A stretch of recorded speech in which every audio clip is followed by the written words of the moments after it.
Welcome in class. आज हम discuss करेंगे डिफरेंट टूरिज्म सिस्टम्स को। तो आज की क्लास में हम डिस्कस करने वाले हैं हमारे लीपर्स जियोस्पैटियल मॉडल को। इसी के साथ हमारा होगा Doxey's irritation index, Mathieson and wall का travel and buying behaviour, Gunn's model और Crompton push and pull theory को। तो शुरू करेंगे लीपर्स जियोस्पैटियल मॉडल से। Leiper's geospatial model basically 3 main element से मिलके बनता है। अब वो एलिमेंट कौन कौन से? पहला है हमारा ह्यूमन एलिमेंट, जो कि हमारा टूरिस्ट कहलाता है। अगला एलिमेंट है ज्योग्राफिकल एलिमेंट। इसके 3 मेन पार्ट होते हैं। पहला है ट्रैवल जनरेटिंग रीजन, यानी कि जहाँ से ट्रैवलर चलना शुरू हुआ है वो उसका अपना रेजिडेंस हो सकता है। और अगला है हमारा ट्रांजिट रूट रीजन, यानी कि जो वो रूट यूज़ करेगा अपने ट्रैवल टाइम में, वो हमारा नेक्स्ट पार्ट होगा ज्योग्राफिकल एलिमेंट का। और लास्ट में होता है टूरिस्ट डेस्टिनेशन रीजन, यानी कि जहाँ वो जा रहा है, जिस डेस्टिनेशन में वो जा रहा है, वो हमारा अगला पार्ट होगा। अगला एलिमेंट है हमारा industrial element. Industrial element basically हमारी सर्विसेज होती है। जो भी सर्विसेज हम यूज़ करते हैं अपने ट्रैवल में, वो हमारा इंडस्ट्रियल एलिमेंट का पार्ट होता है। अब वो सर्विसेज कोई सी भी हो सकती है। वो ट्रांसपोर्टेशन सर्विस हो सकती है, हमारी अकोमोडेशन सर्विस हो सकती है, हमारा फूड एंड बेवरेज सर्विस हो सकता है। अगला है डॉक्सिस irritation index. डॉक्सिस irritation index basically 1975 में इंट्रोड्यूस हुआ था। और इसमें हम एटीट्यूड का पता लगाते हैं हमारे होस्ट्स का किसके लिए? हमारे टूरिस्ट के लिए, जो कि attitude by the time change होता है। और बेसिकली जब नाम ही इसका इरिटेशन इंडेक्स है, तो इससे ये पता चलता है कि हमारे होस्ट का हमारे टूरिस्ट के लिए बाय द टाइम क्या फीलिंग्स आ रही है, और वो इरिटेशन फीलिंग होती है। इसमें भी हमारी 4 स्टेजेस होती हैं। पहली हमारी है यूफोरिया। यूफोरिया बेसिकली हमारा इनिशियल फेज होता है। जब किसी भी डेस्टिनेशन में टूरिस्ट आना शुरू होता है पहले पहले, तो हमें भी पता है वहाँ के लोकल्स एक्साइटेड होते हैं उन टूरिस्ट को देखने के लिए। और उस समय वो उनको अपनी हाई एस्टीम में ट्रीट करते हैं। उनको उनके साथ अच्छे से बातें करेंगे, उनका अच्छे से वेलकम करेंगे, उनको बार बार पूछेंगे, उनको देखने भी जाते हैं। कई बार अगर कोई रूरल एरिया है तो वहाँ कोई फॉरेनर ट्रैवलर अगर सपोज आया है तो वहाँ उसको देखने चले जाते हैं। तो ये यूफोरिया स्टेज होती है। उसके बाद होती है एपैथी स्टेज। एपैथी स्टेज में बेसिकली जब हमारा टूरिस्ट थोड़ा सा इंक्रीज हो जाता है, बार बार आना जाना, तो हमारे जो रेजिडेंट होते हैं उनका उसके प्रति इंटरेस्ट लूज हो जाता है। वो जैसे पहले उनको ट्रीट करते थे, अब ट्रीट तो कर रहे हैं लेकिन उस एक्साइटमेंट से नहीं कर रहे हैं जैसे वो पहला करते थे। जो कि वो वेलकम में पूरा हर्ष उल्लास के साथ उनका पूरा वेलकम किया जाता था, अब वो थोड़ा कम हो गया है। और एक जो रिलेशन बना है वो एक फॉर्मल रह गया है। हाँ ठीक है, वो अपनी अगर उनकी वो जॉब है तो वो उसके लिए कर रहे हैं, ऐसा कोई अपना पर्सनल एक्साइटमेंट नहीं है उसके प्रति उनका। अगली जो स्टेज होती है वो होती है एनोइंस स्टेज। एनोइंस स्टेज में बेसिकली हमारा जो होस्ट होता है उसको डाउट होता है हमारे टूरिस्ट एक्टिविटीज़ को लेके। कहीं वो कुछ गलत तो नहीं कर रहा है, या उसने बहुत अगर सपोज पॉल्यूशन फैला दिया है उस डेस्टिनेशन में तो उनको उससे दिक्कत हो रही होती है। तो ये अनोइंग स्टेज होती है। और लास्ट में एंटागोनिज्म स्टेज होती है। अब अनोइंस स्टेज में क्या होता है? बेसिकली जब उनको दिक्कतें हो रही होती है तो आपस में बात कर रहे होते हैं उस दिक्कत को लेकर। अपने घर में या तो बात कर रहे होंगे, अपने फ्रेंड्स से बात कर रहे होंगे। लेकिन जब एंटागोनिज्म स्टेज आती है तो यहाँ पे उनके जो एक्सप्रेशन होते हैं वो ओपन हो जाते हैं टूरिस्ट के सामने भी। या तो डायरेक्ट टूरिस्ट को बोल देंगे, यार आजकल बहुत हमारे यहाँ ट्रैफिक इंक्रीज हो रहा है आप लोगों की वजह से, या जो पॉल्यूशन हो रहा है वो आप लोगों की वजह से बढ़ रहा है। तो डायरेक्टली टूरिस्ट को बोल दिया इन्होंने। तो यहाँ पे क्या है? बेसिकली टूरिस्ट का वेलकम तो अब हो नहीं रहा है, लेकिन उल्टा उनसे हुई हुई दिक्कतों को गिनाया जा रहा है। तो ये एंटागोनिज्म स्टेज में होता है। अगला जो हमारा मॉडल है वो है मैथेसन वॉल ने सजेस्ट किया था travel buying behaviour model, basically. और ये कब आया था? ये आया था 1982 में। हमारा ट्रैवल एंड बाइंग बिहेवियर आया था 1982 में। जैसे कि इसके नाम से आप देख सकते हो, ये एक बिहेवियर मॉडल है, यानी कि क्या बिहेवियर रहता है हमारे टूरिस्ट का। तो पहले बेसिकली उसको क्या होता है, एक नीड फेल्ट होती है, यानी कि उसको एक ज़रूरत लगेगी कहीं जाने की। उसके बाद वो क्या करेगा, वहाँ के लिए इंफॉर्मेशन कलेक्ट करेगा कि वो कैसे जा सकता है। उसके बाद वो ट्रैवल डिसीजन लेगा या चॉइस बनाएगा अल्टरनेटिव्स के बीच, जो भी उसने इन्फॉर्मेशन कलेक्ट करी होगी।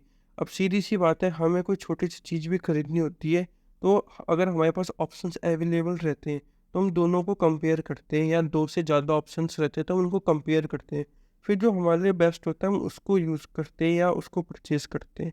तो ऐसे यहाँ पे वो डिसीजन बनाता है, अल्टरनेटिव को चूज़ करता है। उसके बाद वो तैयारियां करता है और जाता है, एक्सपीरियंस को महसूस करता है। अब यहाँ पे तैयारियां का मतलब है कि वो या तो कहीं दूर जा रहा है तो अपनी बुकिंग्स करेगा, जैसे होटल बुकिंग्स कर देगा एडवांस में, अपने टिकट्स ले लेगा, ट्रैवल टिकट्स जो होंगे, एयरलाइन टिकट पहले से बुक कर देगा। और लास्ट में जब वो सब चीज़ें कर लेगा तो उसको इवेल्युएट करेगा कि उसको उससे सेटिस्फेक्शन मिला कि नहीं मिला, जिसके लिए उसने ट्रैवल शुरू किया था। बेसिकली वो उसको महसूस करेगा कि इवेल्युएट करेगा कि अच्छा ठीक है, मैंने डिसीजन लिया था, मैं आया इस जगह, मैंने इतना एक्सपेंसेस किया अपने पे, मुझे इससे उतना वर्दी एक्सपीरियंस मुझे महसूस हुआ कि नहीं हुआ।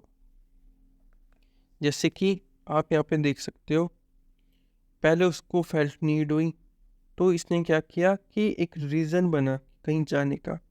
उसके बाद इंफॉर्मेशन कलेक्ट हुई, तो जब इंफॉर्मेशन कलेक्ट हुई तब वो किसी भी सोर्स से हो सकती है, फॉर्मल या इनफॉर्मल। फॉर्मल का मतलब है कि उसने कोई गवर्नमेंट साइट्स का यूज़ किया। इनफॉर्मल का हो सकता है कि उसने अपने किसी रिलेटिव से पूछा या अपने फ्रेंड से जो पहले वहाँ जा चुका है। उसके बाद ट्रैवल डिसीजन उसने लिया कि वो कैसे जाएगा, एकोमोडेशन क्या यूज़ करेगा, क्या क्या एक्टिविटीज़ हो सकती है, क्या मोड ऑफ ट्रांसपोर्टेशन यूज़ करेगा। उसके बाद उसने प्रिपरेशन करी और एक्सपीरियंस लिया, यानी कि उसने कंफर्मेशन करी अपनी बुकिंग।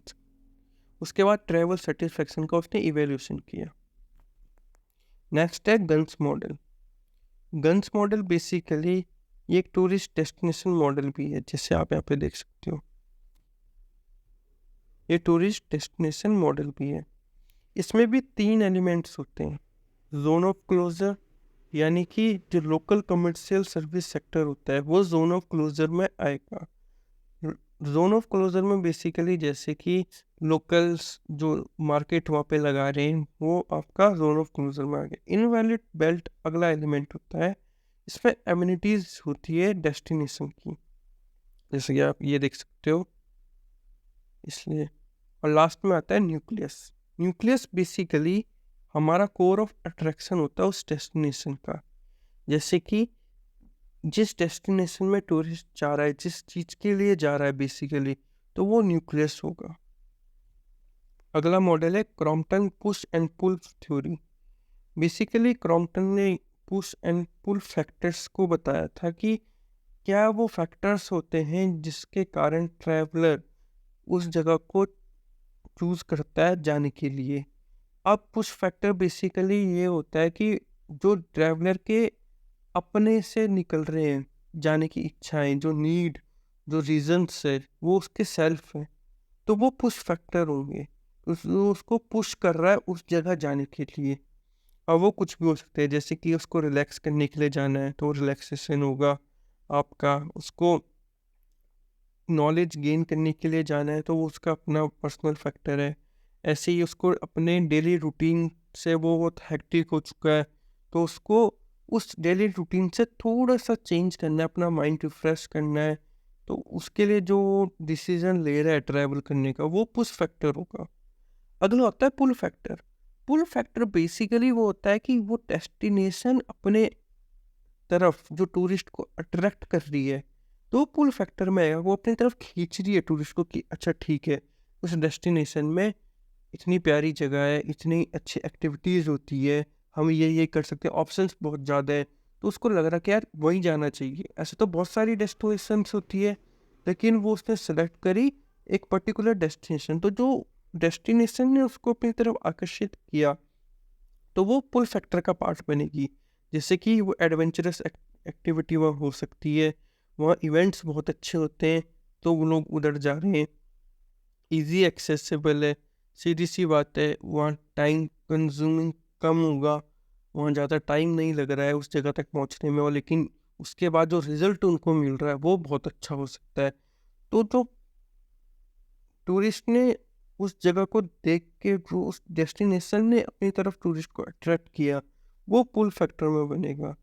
अब ये डोमेस्टिक ट्रैवल मोटिवेशन भी हो सकता है या इंटरनेशनल भी हो सकता है। जैसे आजकल फॉरेनर्स बहुत सारे इंडिया आ रहे हैं, वो चाहे स्पिरिचुअल रीजन से आ रहे हैं, चाहे योगा करने आ रहे हैं, जो भी उनका रीज़न है। बेसिकली अब ऋषिकेश में आप देख सकते हो कि बहुत सारे फॉरेनर्स योगा सीखने ही आते हैं, तो योगा कैपिटल भी ऋषिकेश कहलाता है। तो आप, ये पुल फैक्टर हुआ एक तरह से, पुश फैक्टर हुआ कि उनको योगा करना है, ठीक है, उनको नीड है कि उनको योगा करना है, लेकिन अब जो ऋषिकेश ने अपनी तरफ उनको अट्रैक्ट किया तो वो पुल फैक्टर बना। ऋषिकेश के लिए वही पुल फैक्टर है, और लेकिन कस्टमर के लिए, उस गेस्ट के लिए वो एक पुश फैक्टर भी हो सकता है। तो इसी के साथ आगे हम कुछ क्वेश्चंस देखेंगे, जैसे कि कौन से ईयर में लीपर्स का मॉडल अपडेट हुआ था, कौन कौन से स्टेप्स होते हैं डॉक्सिडिटेशन इंडेक्स में, या कितने स्टेप्स होते हैं, इवेंट्स और एक्टिविटीज़ कौन सा फैक्टर कहलाएगी, पुश या पुल, और ऐसे ही एस्केपिंग डेली रूटीन भी कौन सा फैक्टर कहलाएगी। तो बेसिकली इवेंट्स एंड एक्टिविटीज़ हो गई, किसी डेस्टिनेशन के इवेंट्स एंड एक्टिविटीज़ अच्छी होती है, जैसे हमने अभी पीछे देखा हमारी प्रीवियस स्लाइड में, कि events and activities pull factor का पार्ट होती है, और जो आपका एस्केपिंग डेली रूटीन होता है वो पुश फैक्टर होता है। इसी के साथ आज की क्लास हम पे एंड करते हैं। होप आपको क्लास पसंद आई होगी। Thank you.